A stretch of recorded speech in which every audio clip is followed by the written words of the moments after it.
The perfect world, जब इंसान ने स्वर्ग को खुद बर्बाद कर दिया। अब तक हमारा रेडिकुलस मैन एक ऐसी जिंदगी जी रहा था जिसमें उसे कोई मीनिंग दिखाई नहीं देता था। उसे लगता था कि इंसान झूठ बोलता है, सेल्फिश है, रिलेशनशिप में आखिरकार टूट जाते हैं और मोरालिटी भी सिर्फ कन्वीनियंस का दूसरा नाम है। और फिर वह सो जाता है। उसे एक सपना आता है, लेकिन यह सपना सिर्फ सपना नहीं है, यह दोस्तोयेव्स्की का एक फिलॉसफिकल एक्सपेरिमेंट है। इस सपने में वो देखता है कि वो मर चुका है, उसका शरीर धरती के नीचे है और फिर किसी अजीब तरीके से वो इस दुनिया से निकलकर एक दूसरी जगह पहुंच जाता है, एक दूसरा अर्थ। लेकिन इस अर्थ पर हमारी अर्थ जैसा कुछ भी नहीं है, ये बिल्कुल अलग है। यहाँ इंसान अभी करप्ट नहीं हुआ है। वह उस दुनिया को देखता है और पहली बार उसके अंदर एक फीलिंग आती है, अमेजमेंट। तो सोचता है, क्या ऐसी दुनिया सच में एग्जिस्ट करती है? वहाँ के लोग सिंपल हैं, लेकिन उनकी सिंप्लिसिटी स्टुपिडिटी नहीं है। वे इनोसेंट हैं, लेकिन नेव नहीं। वे एक दूसरे के साथ रहते हैं, लेकिन एक दूसरे को कंट्रोल नहीं करते। उनके बीच प्यार है, लेकिन पोजेसिवनेस नहीं। उनके बीच फ्रीडम है, लेकिन क्योस नहीं। उनके पास नॉलेज है, लेकिन नॉलेज ने उन्हें एरोगेंट नहीं बनाया। वे नेचर के साथ रहते हैं, एक दूसरे की खुशी में जेन्युइनली खुश होते हैं। कोई किसी से जेलस नहीं करता, कोई किसी से ज़्यादा बनने की कोशिश नहीं कर रहा, कोई यह साबित करने में बिजी नहीं है कि मैं तुमसे बेहतर हूँ। और हमारा रेडिकुलस मैन उन्हें देखता रहता है। धीरे धीरे उसे समझ आता है, ये लोग खुश हैं क्योंकि इन्हें खुश होने के लिए किसी दूसरे को हराना नहीं पड़ता। और शायद यही पॉइंट आज की दुनिया के लिए भी बहुत पावरफुल है। हम अक्सर हैप्पीनेस को कंपैरिजन से मेजर करते हैं। उसके पास मुझसे ज़्यादा है, उसकी लाइफ मेरी लाइफ से बेटर है, उसके फॉलोवर्स ज़्यादा हैं, उसका करियर आगे है, उसका रिलेशनशिप परफेक्ट दिखता है। और धीरे धीरे हम हैप्पीनेस को एक्सपीरियंस करने के बजाय मेजर करने लगते हैं। लेकिन उस ड्रीम वर्ल्ड में यह डिजीज नहीं है। वहाँ कोई अपने जीवन की वैल्यू दूसरे के जीवन से कंपेयर नहीं करता, इसलिए वहाँ जेलेसी नहीं है। और जहाँ जेलेसी नहीं है, वहाँ इनसिक्योरिटी भी बहुत कम है। हमारा प्रोटैगोनिस्ट उनके बीच रहने लगता है और एक स्ट्रेंज चीज होती है, वह खुद भी बदलने लगता है। जिस आदमी को दुनिया मीनिंगलेस लगती थी, वही आदमी अब लव फील कर रहा है। वह लोगों को जेन्युइनली प्यार करने लगता है, उनके साथ हंसता है, उनके साथ रहता है, उनके दुख को महसूस करता है और पहली बार समझ आता है कि may be meaning is not something you discover intellectually, may be meaning is something you experience through love. और यही दोस्तोयेव्स्की की सबसे ब्यूटीफुल फिलोसफिकल इंसाइट में से एक है। हम अक्सर लाइफ का मीनिंग खोजने के लिए बहुत दूर चले जाते हैं, बुक्स पढ़ते हैं, फिलॉसफी पढ़ते हैं, सक्सेस चेज करते हैं, मनी चेज करते हैं, रिकॉग्निशन चाहते हैं, लेकिन शायद मीनिंग कभी कभी इतना कॉम्प्लिकेटेड नहीं होता। कभी मीनिंग बस इतना होता है कि किसी के लिए जेन्युइनली प्रेजेंट होना। लेकिन फिर एक दिन वह उस दुनिया के लोगों से एक छोटी सी बात कह देता है, एक ऐसी बात जिसे हम नॉर्मली इनसिग्निफिकेंट समझेंगे, लेकिन वही बात सब कुछ बदल देती है। वह उन्हें झूठ बोलना सिखा देता है। हाँ, यही टर्निंग पॉइंट है। अब सोचिए, उस दुनिया में सब लोग ऑनेस्ट थे, किसी को झूठ की अभी लत नहीं लगी थी और जरूरत भी नहीं थी, किसी को मैनिपुलेशन करना नहीं आता था। लेकिन हमारे प्रोटैगोनिस्ट ने उन्हें बताया, यू कैन लाई। वहीं से शुरू में लाई बहुत छोटा था, इतना छोटा कि शायद कोई उसे डेंजरस भी ना माने। लेकिन दोस्तोयेव्स्की हमें दिखाते हैं कि करप्शन हमेशा बड़े अपराध से शुरू नहीं होती। कभी कभी वह सिर्फ एक छोटी सी डिसऑनेस्टी से शुरू होती है। पहले उन्होंने झूठ बोला, फिर उन्होंने अपने झूठ को जस्टिफाई किया, फिर उन्हें लगा अगर ये झूठ हमारे लिए कन्वीनियंट है तो इसमें गलत क्या है। और फिर एक और सवाल आया, अगर मैं अपनी कन्वीनियंस के लिए झूठ बोल सकता हूँ तो तुम क्यों नहीं। और यहीं से कंपैरिजन शुरू हुआ। कंपैरिजन से कंपटीशन, कंपटीशन से सुप्रियोरिटी, सुप्रियोरिटी से जेलेसी और जेलेसी से कॉन्फ्लिक्ट। धीरे धीरे वे लोग बदलने लगे। जो लोग पहले एक दूसरे से प्यार करते थे अब वो एक दूसरे से compete करने लगे। जो पहले नेचुरली खुश थे अब दूसरों के साथ ज़्यादा खुश दिखावा करने लगे। जो पहले एक दूसरे पर विश्वास करते थे अब सस्पिशियस होने लगे। और फिर इन सब के बीच ईगो ने एंट्री ले ली। यही दोस्तोयेव्स्की का सबसे अनकंफर्टेबल आइडिया आता है। हम अक्सर सोचते हैं कि ह्यूमन प्रॉब्लम का कारण एक्सटर्नल सर्कमस्टांसेस है, जैसे गरीबी, पॉलिटिक्स, सोसाइटी, एजुकेशन की कमी, रिसोर्स की कमी। लेकिन दोस्तोयेव्स्की पूछते हैं, अगर मैं तुम्हें एक परफेक्ट सोसाइटी दे दूं तब? अगर सबको इनफ रिसोर्स मिल जाए तब? अगर कोई भूखा ना हो तो? अगर कोई ऑप्रेस्ड ना हो तो? अगर कोई वार ही ना हो तो? अगर कोई एक्सप्लॉयटेशन ना हो तो? अगर हर इंसान फ्री हो तो क्या तब भी ह्यूमैनिटी ऑटोमेटिकली पीसफुल हो जाएगी? दोस्तोयेव्स्की का आंसर होता है नॉट नेसेसरली। क्योंकि प्रॉब्लम सिर्फ बाहर की दुनिया में नहीं है, प्रॉब्लम ह्यूमन हार्ट में है, हम इंसानों के दिल में है। और फिर एक पॉइंट ऐसा आता है जब यह पैराडाइज ऑलमोस्ट पहचान में नहीं आता। लोग अब आर्ग्यूमेंट करते हैं, एक दूसरे को घृणा से देखते हैं, हर्ट करते हैं, अपने डिज़ायर को डिफेंड करते हैं, अपनी सुपीरियरिटी साबित करते हैं। और सबसे पेनफुल बात, उन्हें पता ही नहीं चलता कि ट्रांसफॉर्मेशन कहाँ से शुरू हुआ था।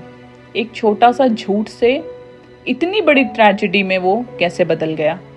लेकिन यहाँ कहानी और भी डीप हो जाती है, क्योंकि हमारा रेडिकुलस मैन ये सब देख रहा है और उसे रियलाइज होता है मैंने ये किया है। उसने उन्हें करप्शन इंट्रोड्यूस किया, उसने उन्हें झूठ बोलना सिखाया और अब वो खुद उनकी सफरिंग का विटनेस बन चुका है। उसके अंदर गिल्ट पैदा होता है, लेकिन यह गिल्ट सिर्फ रिग्रेट नहीं है, यह रियलाइजेशन है। पहली बार उसे समझ आता है कि हम सिर्फ अपने एक्शन के लिए रिस्पॉन्सिबल नहीं हैं। कभी कभी हमारे वर्ड्स भी किसी दूसरे की ज़िंदगी बदल सकते हैं। हमारी एक छोटी सेल्फिश चॉइस किसी दूसरे के लिए बहुत बड़ी चोट बन सकती है। हम किसी को कैजुअली झूठ बोलते हैं, लेकिन सामने वाला शायद उसी झूठ के आधार पर पूरी ज़िंदगी का डिसीजन ले लेता है। हम किसी को कैजुअली रिजेक्ट कर देते हैं, लेकिन उसके लिए यह रिजेक्शन उसके सेल्फ वर्थ का सवाल बन जाता है। हम किसी को छोटा समझकर बोल देते हैं तुमसे नहीं होगा, और शायद वही सेंटेंस उसके अंदर सालों तक रह जाता है। इसलिए दोस्तोयेव्स्की का सवाल सिर्फ ये नहीं कि क्या इंसान इविल है, बल्कि हम अपने एग्जिस्टेंस से दूसरों की दुनिया को कितना प्रभावित करते हैं। अब हमारा प्रोटैगोनिस्ट पूरी तरह बदल चुका है। जो आदमी शुरुआत में कह रहा था नथिंग मैटर्स, अब वही आदमी चीखना चाहता है everything matters. A lie matters, a act of a kindness matters. एक छोटी बच्ची की मदद मांगना मैटर्स, एक इंसान का दूसरे इंसान से प्यार करना मैटर्स, और शायद एक इंसान का यह डिसाइड करना कि वो बेहतर इंसान बनेगा, ये भी मैटर्स करता है। फिर उसकी आँख खुलती है, वो अपने कमरे में वापस से आता है, वही दुनिया, वही अर्थ, वही लोनलीनेस, वही प्रॉब्लम, लेकिन वो आदमी अब वो नहीं है। और सबसे इम्पॉर्टेंट बात, उसका सुसाइड करने का डिसीजन खत्म हो चुका है, क्योंकि उसने ड्रीम में एक ऐसी चीज़ देख ली जिसे वो अब अनसीन नहीं कर सकता। Human beings are capable of love, और अगर लव पॉसिबल है तो मीनिंग भी पॉसिबल है। तो अब वो क्या करता है, वह लोगों को यह ट्रूथ बताने निकल पड़ता है, लेकिन सोसाइटी उसे सीरियस नहीं लेती। लोग उसे रेडिकुलस कहते हैं, उसे लगता है कि वो पागल है। वो जिस चीज़ की बात करता है लोग उसका मजाक उड़ाते हैं, लेकिन इस बार उसे कोई फ़र्क नहीं पड़ता, क्योंकि अब उसे अपनी रेपुटेशन से ज़्यादा इम्पोर्टेंस कुछ भी मिल चुका है, दैट इज़ पर्पस। और यहीं से कहानी सबसे ब्यूटीफुल कंक्लूजन की तरफ जाती है, एक ऐसा कंक्लूजन जो हमें पूछने पर मजबूर कर देती है कि अगर आपको दुनिया बदलनी हो तो क्या आपको पूरी दुनिया बदलने की ज़रूरत है, या बस एक इंसान के साथ सचमुच प्यार से पेश आना ही शुरुआत हो सकती है। पार्ट 3, एक छोटी बच्ची, एक सपना और पूरी ज़िंदगी का बदल जाना। अब तक की कहानी में हमने देखा कि एक आदमी जो ये मान चुका है कि जीवन का कोई अर्थ नहीं, एक ड्रीम में ऐसी दुनिया देखता है जहां इंसान इनोसेंट, लविंग और पीसफुल है, लेकिन उसी पैराडाइज को धीरे धीरे झूठ, ईगो, जेलेसी और पॉजिटिवनेस डिस्ट्रॉय कर देती है। और जब उसकी आँख खुलती है तो उसके पास एक चॉइस है, वो फिर से अपनी पुरानी जिंदगी में लौट सकता है या फिर उस ड्रीम को अपनी जिंदगी का पर्पस बना सकता है। और वो दूसरा रास्ता चुनता है, उसे पर्पस मिल जाता है। अब मैं चुप नहीं रहूंगा। वो जागता है तो उसके भीतर एक एक्स्ट्रा ऑर्डिनरी सर्टेनिटी होती है। वो जानता है उसने जो देखा है वो सिर्फ एक रैंडम ड्रीम नहीं है। उसने ह्यूमैनिटी की एक पॉसिबिलिटी देखी थी, एक ऐसी पॉसिबिलिटी जिसमें इंसान दूसरे इंसान को इस्तेमाल करने के बजाय प्यार कर सकता है, जहाँ हैप्पीनेस का मतलब किसी को हराना नहीं बल्कि किसी के साथ खुश होना है, जहाँ फ्रीडम का मतलब अपनी हर इच्छा पूरी करना नहीं बल्कि दूसरे इंसान की फ्रीडम का भी सम्मान करना है। और वो डिसाइड करता है, मैं लोगों को ये बात बताऊंगा। लेकिन जब कहानी का एक बहुत इंटरेस्टिंग हिस्सा शुरू होता है, लोग उसकी बात सुनते हैं और हंसते हैं, उसे रेडिकुलस कहते हैं। कुछ लोग उसे आइडियलिस्ट समझते हैं, कुछ कहते हैं तुम दुनिया को नहीं बदल सकते हो। और ऑनेस्टली हमारी दुनिया में भी यही होता है। अगर आप किसी से कहें सबके साथ प्यार से रहो तो शायद वो मुस्कुरा देगा। अगर आप कहें ईमानदार रहो चाहे नुकसान ही क्यों ना हो, तो कई लोग बोलेंगे प्रैक्टिकल बनो। अगर आप कहें दूसरे की सफलता से जेलसी मत करो, तो कोई कहेगा ऐसी दुनिया ऐसे ही चलती है। और अगर आप कहेंगे लोगों के बिना किसी सेल्फिश मोटिव के प्यार करो, तो शायद सबसे कॉमन जवाब होगा नोबडी डज दैट। यही दुनिया हमारे प्रोटैगनिस्ट के सामने भी खड़ी थी। लेकिन अब उसमें एक फंडामेंटल चेंज आ चुका था। पहले वो सोचता था अगर दुनिया इम्परफेक्ट है तो मैं भी मीनिंगलेस हूँ। अब वो सोचता है दुनिया इम्परफेक्ट है इसलिए शायद मुझे कुछ करना चाहिए। लेकिन डिफरेंस देखिए, पहले उसका कंक्लूजन था नथिंग मैटर्स, अब उसका कंक्लूजन है एवरीथिंग मैटर्स। और यही ट्रांसफॉर्मेशन इस कहानी का दिल, हार्ट सब कुछ है। लेकिन अब एक सवाल अभी भी बाकी है। अगर उसने इतना पावरफुल ट्रूथ डिस्कवर कर लिया था तो उसने शुरुआत में उस छोटी बच्ची की मदद क्यों नहीं की? याद कीजिए, वही बच्ची जो रोते हुए उसके पास आई थी, वही बच्ची जिसने उससे हेल्प मांगी थी और उसने उसे इग्नोर कर दिया था। लेकिन शायद उस बच्ची ने ही उसे बचाया। ये कहानी का सबसे ब्यूटीफुल पैराडॉक्स है। वो आदमी सोच रहा था कि वो मरने जा रहा है, लेकिन वास्तव में उस रात उसकी पुरानी सोच मरने वाली थी और एक नई जिंदगी की शुरुआत होने वाली थी। उस बच्ची की सफरिंग ने उसे एक ऐसी चीज महसूस कराई जिसे उसका फिलॉसफी नहीं समझा पा रहा था, एम्पैथी। आप किसी दूसरे के दर्द को फील क्यों करते हैं? अगर लाइफ सिर्फ सर्वाइवल है तो किसी स्ट्रेंजर का दर्द आपको क्यों डिस्टर्ब करता है? अगर मोरालिटी मीनिंगलेस है तो गिल्ट क्यों होता है? अगर प्यार सिर्फ बायोलॉजी है, सेक्रीफाई इतना पावरफुल क्यों लगता है? अगर रैशनैलिटी ही सब कुछ है तो कभी कभी हम किसी को बचाने के लिए अपनी रैशनल सेल्फ इंटरेस्ट के खिलाफ क्यों चले जाते हैं? दोस्तों, इसकी इन सवालों का टेक्स्ट बुक आंसर नहीं देते, वो हमें एक आदमी के ट्रांसफॉर्मेशन के थ्रू आंसर महसूस करवाते हैं। और फिर आता है कहानी का सबसे बड़ा रियलाइजेशन।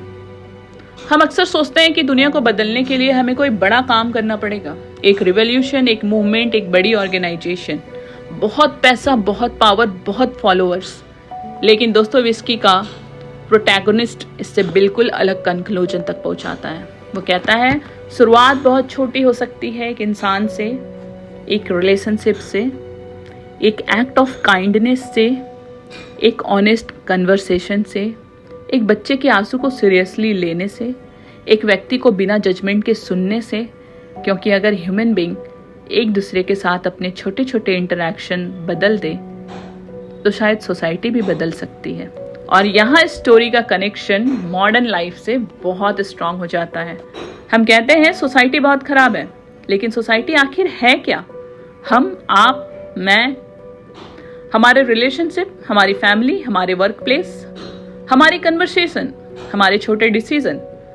अगर हम हर जगह थोड़ा सा झूठ बोलते हैं, थोड़ा मैनिपुलेट करते हैं, थोड़ा जेलेसी रखते हैं, थोड़ा ईगो भी रखते हैं, तो कलेक्टिवली वही सोसाइटी बनती है जिसे हम बाद में कंप्लेन करते हैं। इसलिए दोस्तोयेव्स्की का मैसेज बहुत अनकंफर्टेबल है। जिस दुनिया की शिकायत हम कर रहे हैं उसके निर्माण में शायद हमारा भी थोड़ा कंट्रीब्यूशन है, लेकिन क्या इसका मतलब यह है कि इंसान नेचुरली इविल है? नहीं। और यही कहानी की ब्यूटी है। दोस्तोयेव्स्की इंसान को सिर्फ इविल नहीं देखते, वह इंसान को कॉन्ट्राडिक्टरी देखते हैं। हम प्यार भी कर सकते हैं और उसी इंसान से नफरत भी कर सकते हैं। हम सच जानते हुए भी झूठ बोल सकते हैं। हम हैप्पीनेस चाहते हुए भी उसे डिस्ट्रॉय कर सकते हैं।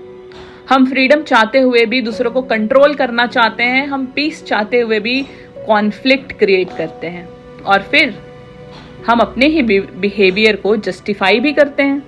यानी ह्यूमन बीइंग का सबसे बड़ा बैटलफील्ड बाहर नहीं है, बैटलफील्ड उसके अंदर है। तो क्या सफरिंग जरूरी है? अब ओपनिंग में हमने तो सवाल पूछा था, उस पर वापस आते हैं। क्या खुशी को समझने के लिए सफरिंग जरूरी है? दोस्तोयेव्स्की का आंसर सिंपल नहीं है।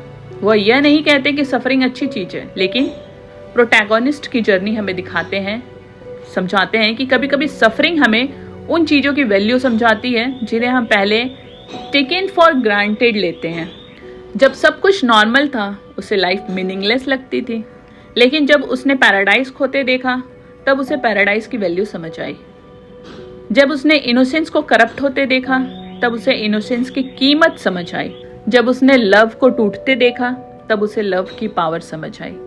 शायद इसीलिए इंसान कई बार जो उसके पास है उसकी वैल्यू तब समझता है जब वो उसे खोने लगता है। और अब सबसे बड़ा सवाल, क्या एक इंसान का प्यार सच में दूसरे इंसान की जिंदगी बदल सकता है? दोस्तोयेव्स्की का आंसर है यस, लेकिन यह लव का मतलब रोमांटिक लव नहीं है। लव का मतलब है किसी दूसरे इंसान के एग्जिस्टेंस को जेन्युइनली इंपॉर्टेंट मानना। जब आप किसी को यह फीलिंग देते हैं तुम मैटर करते हो, तो उसके अंदर कुछ बदल सकता है।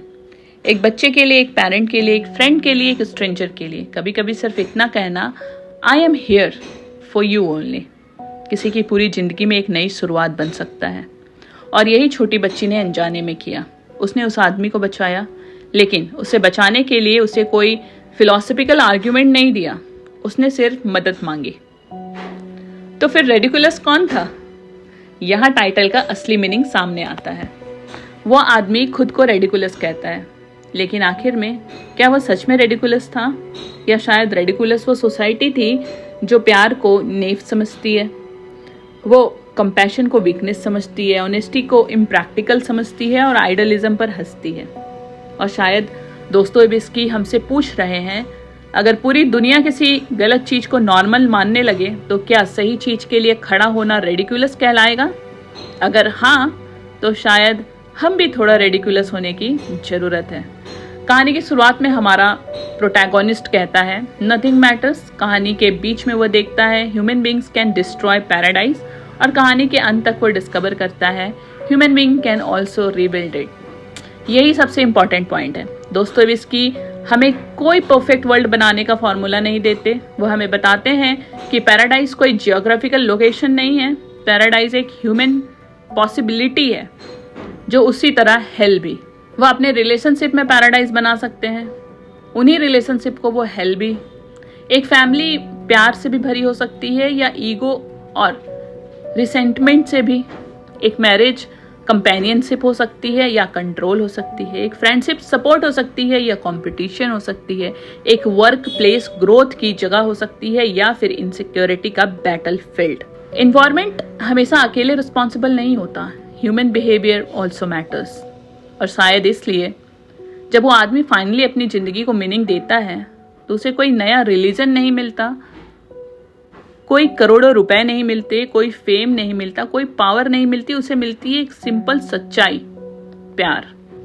दूसरे इंसान को सच में देखना, उसके दर्द को महसूस करना, उसकी डिग्निटी को रिस्पेक्ट करना और बिना किसी गारंटी के फिर भी अच्छा करना।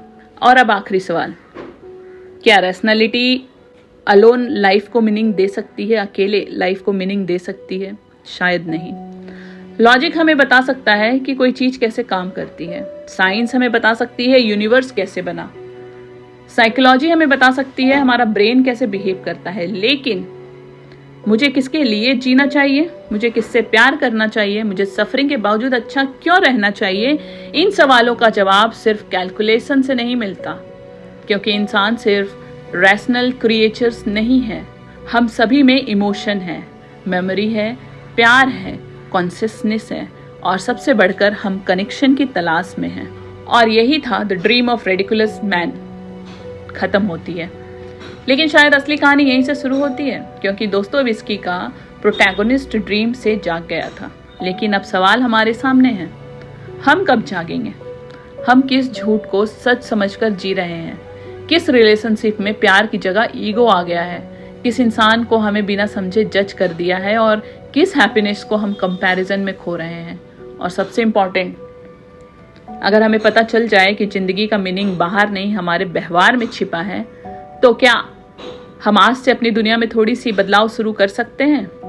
शायद यही दोस्तोयेव्स्की का सबसे पावरफुल मैसेज है। दुनिया को बदलने से पहले इंसान को अपने भीतर की दुनिया बदलनी पड़ती है। और शायद एक परफेक्ट वर्ल्ड की शुरुआत किसी रिवॉल्यूशन से नहीं होती, वह एक इंसान से शुरू होती है, एक छोटी सी काइंडनेस से, एक सच से, एक माफी से, एक प्रेम से, और कभी कभी एक छोटे बच्चे की आवाज सुन लेने से।